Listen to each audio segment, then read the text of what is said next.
사람이요, 똑같은 사물을 보면서도 그 보는 것에 따라서 또 그 어떤 소리나 그 어떤 사물의 형태가 다르게 보인다, 이렇게 이야기합니다. 떠오르는 태양을 보면서 어떤 분은 희망을 생각하는데 이제 끝이구나, 이렇게 생각하는 사람도 있어요. 깜짝 놀랐어요. 새가 숲에서 노래를 부르잖아요. 보통 새가 지저귀인다 이렇게 표현하는데, 그 새가 지저귀는 그 소리를 듣고도 어떤 사람은 새가 운다 이렇게 이야기합니다. 새가 울고 있다. 어떤 분은 새가 노래하고 있다 이렇게 말해요. 왜 이렇게 차이가 날까요? 어떤 사람은 왜 운다고 그러고 어떤 사람은 노래한다고, 누구의 말이 맞을까요? 그것은 그 사람의 마음의 형태에 따라서 그렇게 표현된다 이렇게 이야기합니다. 내 마음이 울적하고 괴로우면 운다고 들리는 겁니다. 내 마음이 힘드니까 너도 우는구나. 그런데요, 자기 마음이 즐거우면 이 새도 노래하는구나, 이렇게 들린다고 합니다. 사람의 마음에 따라서 모든 것이 달라져요. 그래서 내가 어떤 마음을 갖고 사느냐 하는 것은 우리 삶을 크게 바꿔놓습니다. 사람들이 보면 근데 마음이 항상 좋지가 않아요. 우리 현실이 녹록하지 않기 때문에 그렇습니다. 마음이 울적한 사람들이 주변에 참 많습니다. 가만히 보면 힘들어하고 아파하고 또 흐느끼는 사람들을 참 보게 됩니다. 그래서 그런 분들은 모든 시야가 다 어둡고 칙칙하고 그렇게 힘들어하는 그런 모습을 봤어요. 우리는 일찍이 이런 것들을 많이 경험했습니다. 어떤 분이 사회학자가 표현하기를 지금 이 시대는 포비아 시대다 이렇게 말합니다. 포비아, 공포를 말합니다. 공포, 두려움이 가득한 시대, 이렇게 표현하는 거예요. 왜 그런가 봤더니 작은 일에 두려움을 가진다는 겁니다. 우리는 이런 경험을 한번 한 적이 있지요. 질병의 포비아를 경험했습니다. 그것은 바로 코로나 팬데믹을 거치면서 이 바이러스 하나가 얼마나 무서운 존재인가 하는 것을 우리는 경험을 해왔습니다. 그런데 이 깜깜한 두려움 속에 있는 사람들은 아무것도 보이지 않는데요. 하늘에 별도 보이지 않는데요. 저기 있잖아, 저기 별이 있잖아요. 자기 눈에는 안 보인다는 거예요. 어려운 사람 얘기해 볼까요? 철학자 중에 임마누엘 칸트라는 사람이 있습니다. 이 사람이 뭐라고 그러냐면, 아무리 어두운 밤이라도 자세히 보면 별 하나는 보인다, 이렇게 이야기했어요. 그런데 마음이 캄캄한 사람은요, 하나도 안 보인다, 이렇게 얘기를 합니다. 왜 이런 현상이 생길까? 왜 포비아, 왜 두려움이 가득할까? 그것은 괴리감 때문에 그렇다고 합니다. 내가 생각하는 것과 현실이 거리가 너무 멀어요. 그 괴리감이 있다는 거예요. 어떤 이상과 현실의 괴리감, 이 괴리감 때문에 사람들이 두려움이 계속된다는 거예요. 자, 이 괴리감은 한계를 직면하게 합니다. 삶의 한계를 느끼게 만드는 겁니다. 더 이상은 못하겠어. 더 이상은 못 견디겠어. 더 이상은 못할 것 같아. 이 한계를 직면한다는 거예요. 그래서 사람들이 자꾸만 힘들다는 얘기를 반복해서 하고 있습니다. 이런 사람들이 갈 데가 어디 있겠어요? 자기 삶의 벼랑 끝에 내몰린 사람들이 갈 데가 없습니다. 혹시 이 중에 있는 분들 중에서도 벼랑 끝에 내몰렸다고 생각하는 분이 있습니까? 자기 삶의 벼랑 끝에 내몰린 그런 힘들어하는 사람들은 심적인 고소공포증을 느낀다 그럽니다. 여러분, 우리가 고소공포증을 느낄 때가 있어요. 언제죠? 높은 곳에 올라갈 때입니다. 일반적으로 고소공포증이 다 있어요. 그러나 높은 데 있을 때에 그걸 두려움을 뛰어넘는 사람이 있습니다. 그것을 스포츠로 만든 사람들이 있는데 그게 익스트림 스포츠라고 합니다. 익스트림 스포츠. 자, 보면 카약을 즐기는 사람들, 이 사람들은 위험을 감수하고 막 계곡에 물을 타고 내려가고 있어요. 그런가 하면 하늘에서도 막 뛰어내리고 막 수상스키를 하고 막 이렇게, 지금 보세요. 공중에서 뛰어내려고 저 큰 굴 속으로 뛰어 들어가고 있습니다. 이게 얼마나 무섭습니까? 저 사람은 그 절벽을 올라가고 있잖아요. 야, 이게 쉬운 일인가요? 자기 목숨을 담보로 하지 않으면 안 되는 것이죠. 익스트림 스포츠 봤죠? 바로 생명을 목숨을 걸고 뛰었다는 이런 사람들의 모습이 있는데 놀라운 걸 발견했는데요. 앞에 보면 해발 3,000피트 굉장히 높은 곳에서 텐트를 치고 거기서 밥을 먹는 사람을 봤어요. 이게 가능할까? 실제로 가능하다는 겁니다. 지금 절벽 끝에서 지금 텐트 치고 밥 먹고 있거든요. 뭘 먹을까? 우리 한국 사람 같으면 뭘 먹을 것 같아요? 아마 라면 끓여 먹지 않을까? 근데 저 사람 뭐 먹는지 모르겠어요. 어떤 분이 궁금해서 그러더라고요. 저 사람들은 화장실은 어디로 갈까? 모르죠. 자기들만 알겠죠. 이 절벽에서 저런 일을 막 하고 있는 거예요, 보면. 자, 근데 우리가 사는 인생에도 절벽에 서 있는 것 같은 느낌이 들 때가 있습니다. 아, 내가 절벽에 서 있는 것 같다. 그런 느낌이 들 수 있어요. 벼랑 끝에 서 있는 거죠. 저기 한 사람 보세요. 저 사람은 어떤 마음으로 서 있었을까? 벼랑 끝에 서 있는 그 사람. 자, 인생의 절벽에 섰을 때에 어떤 스릴이 있을까요? 없을까요? 없습니다. 거기는 스릴도 없고 낭만도 없고 아무것도 없어요. 절망만 그 속에 있거든요. 그러니 벼랑 끝에 서 있는 사람들은 막다른 골목에 와 있으니까 너무너무 힘들다는 거예요. 어떤 분이 이걸 한번 분석을 해봤어요. 벼랑 끝에 서 있는 사람들의 특징이 있는데 세 가지 특징이 있다는 거예요. 첫 번째는 자기가 이길 수 없어서 탓을 한다는 거예요. 탓. 뭘 탓할까? 사람을 탓하죠. 환경을 탓하죠. 내가 이 모양 이 꼴로 사는 걸 우리 부모가 좀 그래서 그래. 그러니까 부모가 유산을 많이 물려주지 않았기 때문에 그럴 수도 있겠지요. 그러니까 자기가 가난하게 살고 어렵게 산다는 거예요. 그렇게 어떤 분은 장소를 탓하더만요. 내가 열심히 하는데 뭐가 안 된대. 장소가 문제라는 거예요. 하도 안 되는 것은 나중에 보니까 지도자 문제를 삼는 거예요. 아이고, 대통령을 잘못 뽑아가지고 우리가 내가 이렇게 어렵게 산다고. 어떻게 보면 일리가 있는 것처럼 보이기도 합니다. 그만큼 탓하는 것이 우리 몸에 배어 있다는 거예요. 그만큼 내가 자신의 스스로 문제라고 생각하고 싶지 않은 거예요. 그럼 더 절망스러우니까. 또 하나는 이 벼랑 끝에 서 있는 특징이 뭐냐면 자포자기하는 마음입니다. 자포자기. 아, 안 되는구나. 스스로 포기하는 마음을 갖는 겁니다. 성경에 보면 정말 벼랑 끝에 서 있는 한 사람이 나오는데 이 사람은 38년 동안 질병으로 고생하던 사람이 있습니다. 이 사람이 베데스다 연못 근처에서 늘 뭔가 들것에 실어다 주면 있는데 왜 가냐? 전설 때문에 갑니다. 거기가 우물이 있거든. 크게 우물이 있는데 지금 제가 한 20년 전에 가보니까 말랐어요. 하도 오래돼가지고. 그런데 그때는 2000년 전에는 우물이 좀 컸단 말입니다. 가끔 전설이 뭐가 있냐면 물이 한 바퀴 휘잉 돈대요. 그럴 때 누군가가 제일 먼저 들어가는 사람은 무슨 병이든지 낫는다는 거예요. 확실하지는 않는데 어쨌든 그 전설이 나오니까 이 사람은 38년 동안 이 질병에서 허리도 못 쓰고 하니까 움직일 수 없잖아요. 그렇게 들것을 실어다 주면 거기 있는데 거기에 누워 있는 거예요. 어느 날 예수님이 찾아가서 왜 그렇게 누워 있습니까? 그랬으니까 이 물이 움직일 때 나를 넣어주는 사람이 없어서 이렇게 내가 있습니다. 이렇게 표현하거든요. 자, 이 사람이 무슨 마음일까? 물이 움직일 때에 내가 가야 되는데 가지 못하는 그 안타까움. 그래서 뭐 하고 있어요? 두 가지 마음이 왔다 갔다 하는 거 아시죠? 하나는 안 된다는 절망감과 함께 자포자기하는 마음과 또 하나는 그 신랄 같은 희망이라도 하나 갖고 움직이려는 그 마음이 두 가지가 함께 있습니다. 자, 벼랑 끝에 서 있는 사람의 세 번째 특징이 뭐죠? 공포입니다. 절망과 죽음이라는 공포입니다.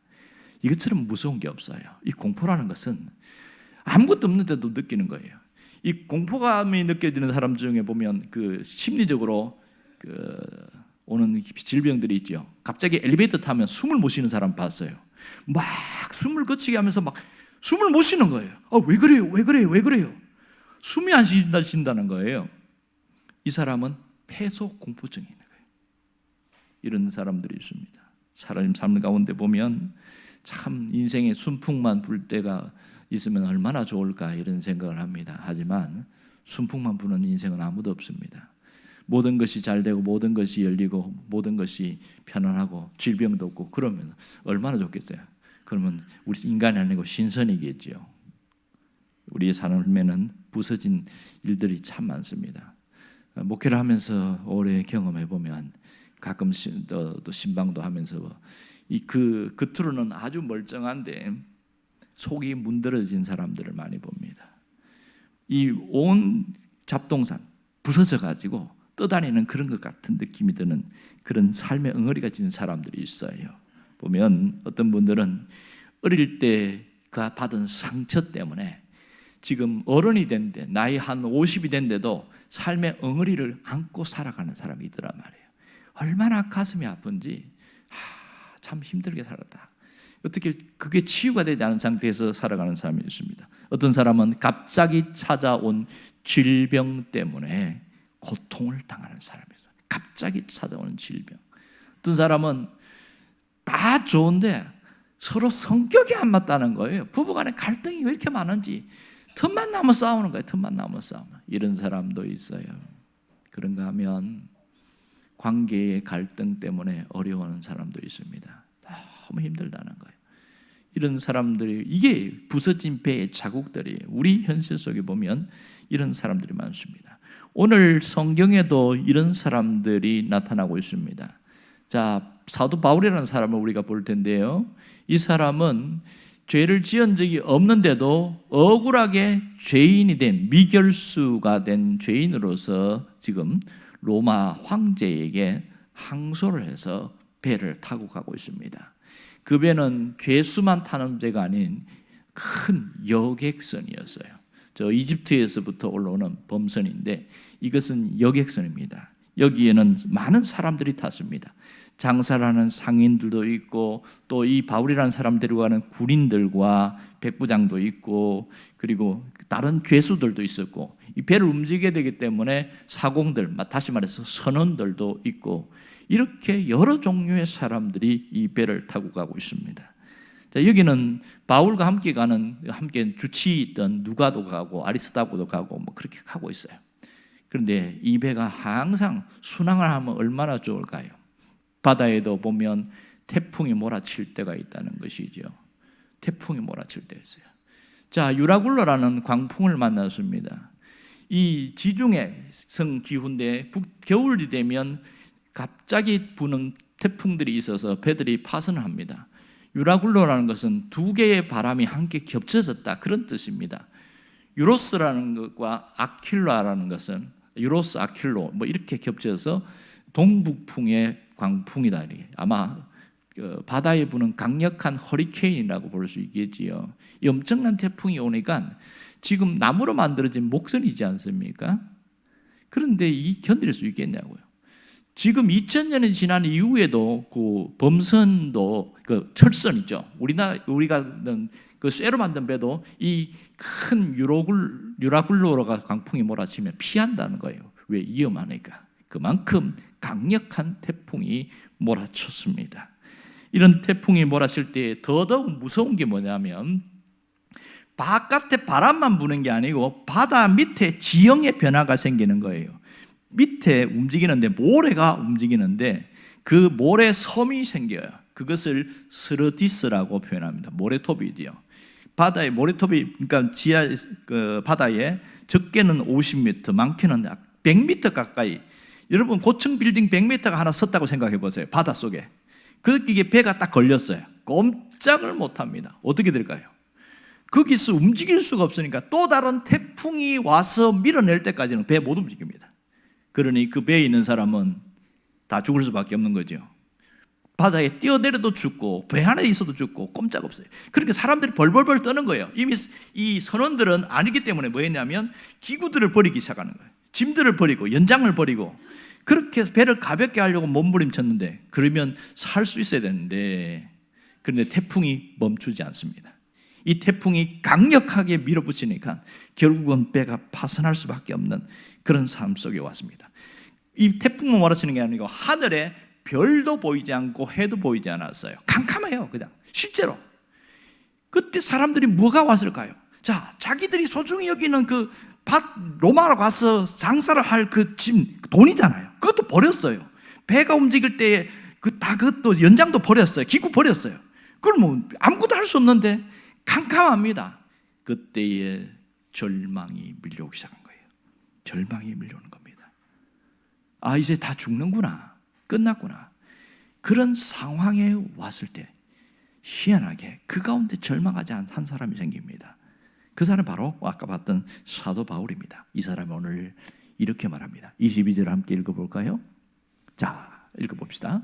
내가 너희를 권하노니 이제 안심하라. 너희 중에 아무도 생명에 아무런 손상이 없겠고 오직 배뿐이다. 희한하지요. 여기 보면 독특한 단어가 보면 이제는 안심하라. 자, 25절에 똑같이 나와요. 다시 한번 읽어봅시다. 다 같이요. 그러므로 여러분이여 안심하라. 나는 내게 말씀하신 그대로 되리라고 하신 하나님을 믿노라. 여러분, 이 두 군데에서 보면 안심하라는 단어가 나오죠.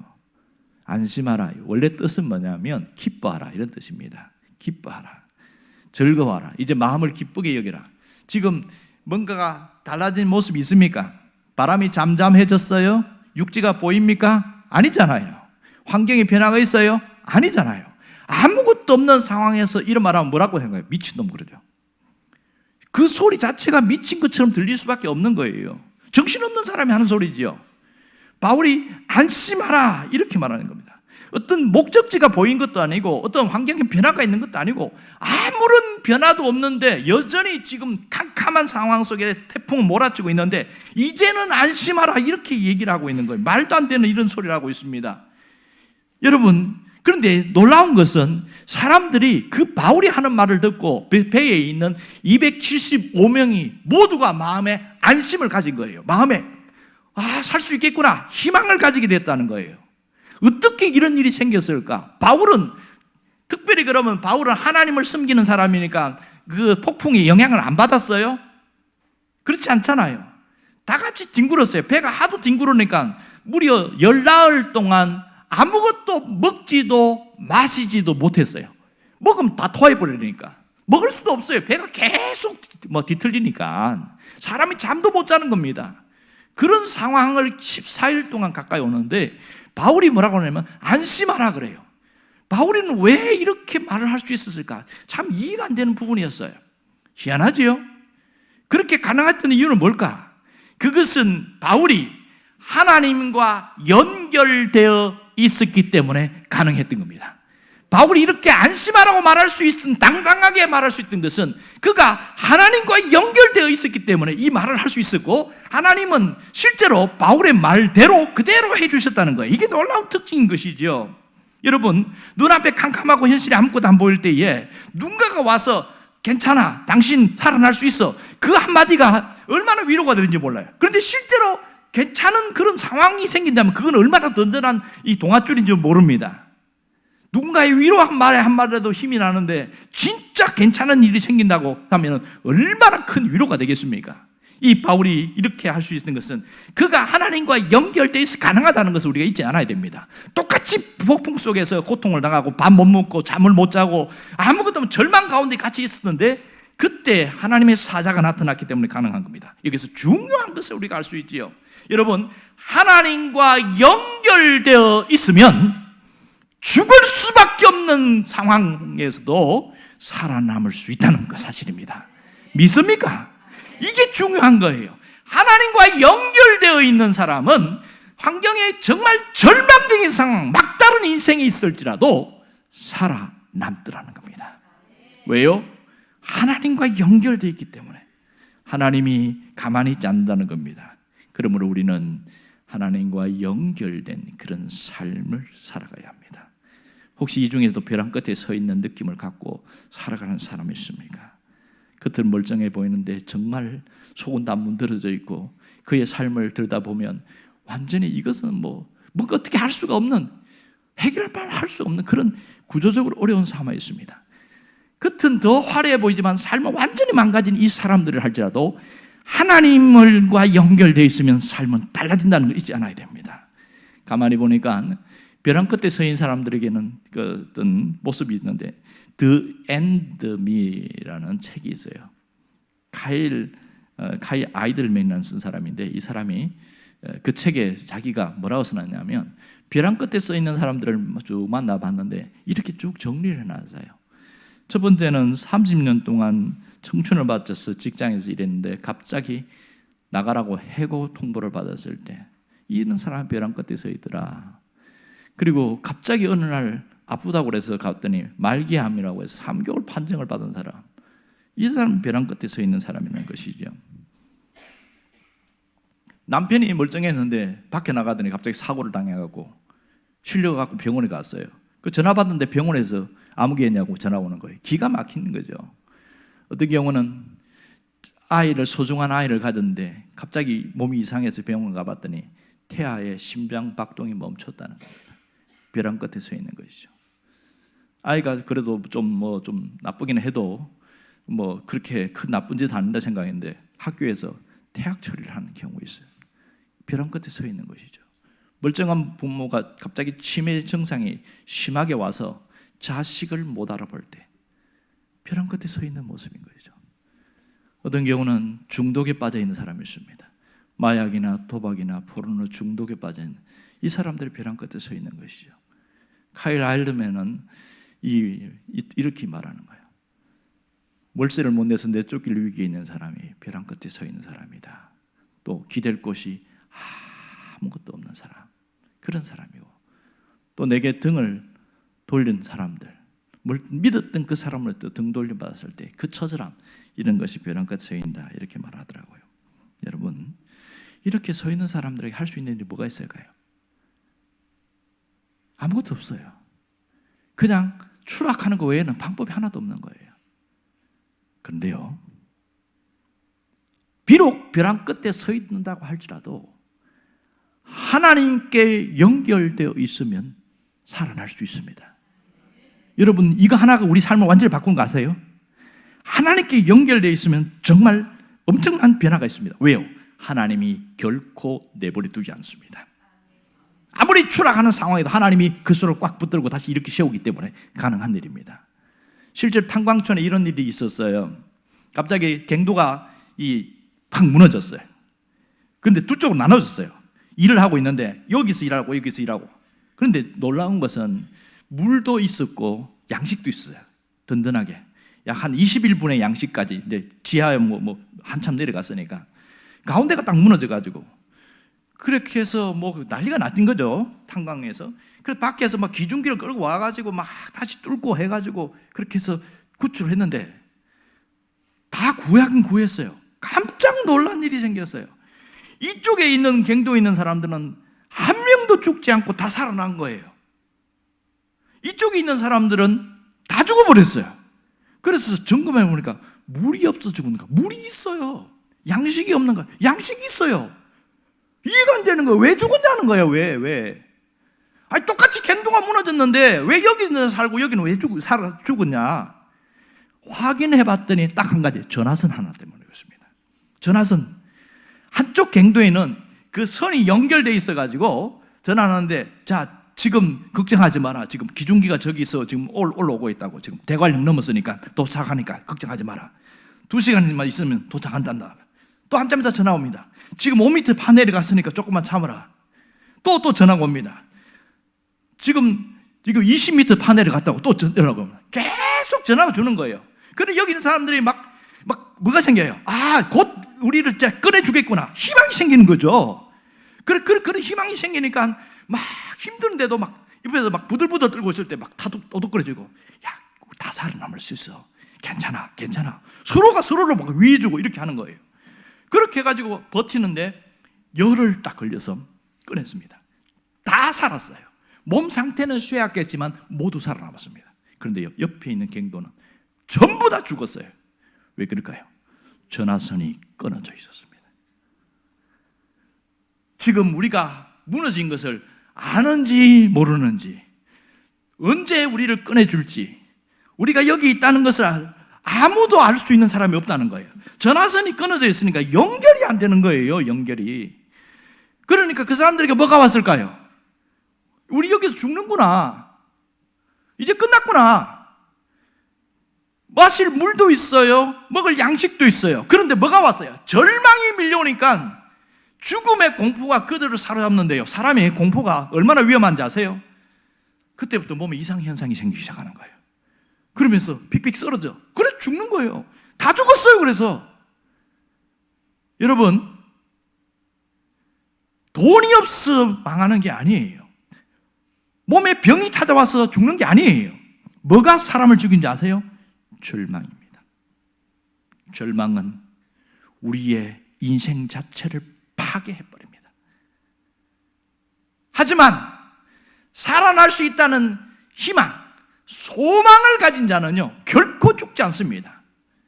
전화선 하나만 연결돼도 갱도에서 살아남았는데, 우리가 하나님과 연결되어 있으면 반드시 살아남을 수 있다는 사실입니다. 하나님과 연결되어 있는 사람은 결코 죽지 않아요. 왜? 하나님이 죽이지 않는다니까요. 걱정하지 마, 살아날 수 있어, 이길 수 있어, 끊임없이 말씀하시기 때문에 우리는 일어날 수 있는 겁니다. 그래서 하나님을 의지하는 게 중요한 거예요. 하나님께 내 인생을 의지하라는 거죠. 이게 얼마나 중요한지 모릅니다. 여러분, 벼랑 끝에서 하나님이 개입하면 살아남습니다. 오늘 이 유라굴로 광풍을 만난 사람을 한번 보세요. 44절을 보면 그들이 어떻게 됐는지 봅시다. 다 같이 읽어봅시다.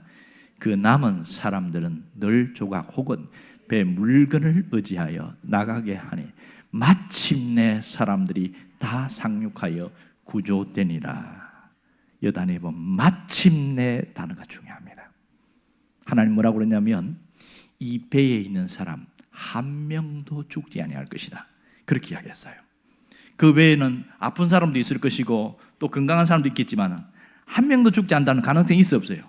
어쩌다가 물에 휩쓸려서 죽을 수도 있잖아요. 그런데 바울이 용감하게 이야기했습니다. 하나님이 죽지 않는다고 이야기했다.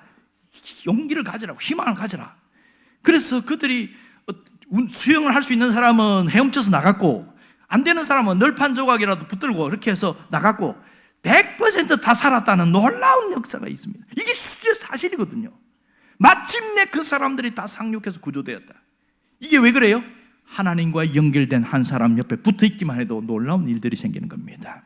여러분, 하나님과 연결되는 것이 얼마나 중요한지 아시기를 바랍니다. 하나님을 의지하며 살아가는 사람은 놀라운 일들이 생깁니다. 오늘 여러분들에게 이런 일들이 있기를 원합니다. 여러분, 아무리 어려운 상황에도 하나님이 끝났다고 말하기 전에는 나 스스로 끝났다고 말하지 않기를 바랍니다. 하나님이 끝났다고 했을 때 그때 끝난 거예요. 하나님이 쉼표를 찍었는데 마침표를 찍는 사람이 제일 어리석은 사람입니다. 하나님이 끝났다고 말하지 않는데 자기 스스로 끝났다고 하는 사람도 어리석은 사람인 거죠. 하나님께서 쉼표를 찍는 곳에 마침표를 찍지 마시길 바랍니다. 다 같이 함께 읽어봅시다. 하나님께서 쉼표를 찍는 곳에 마침표를 찍지 말자. 내 인생이 끝난 게 아니에요. 어렵다고 끝난 게 아닙니다. 하나님이 잠깐 쉼표를 찍었을 뿐이라는 걸 알아야 됩니다. 마침표는 하나님이 찍을 때 그때 끝나게 되는 겁니다. 오늘 여러분, 이제 여러분들이 끝까지 하나님을 의지함으로 성공하는 인생, 승리하는 인생을 사시기를 간절히 바랍니다.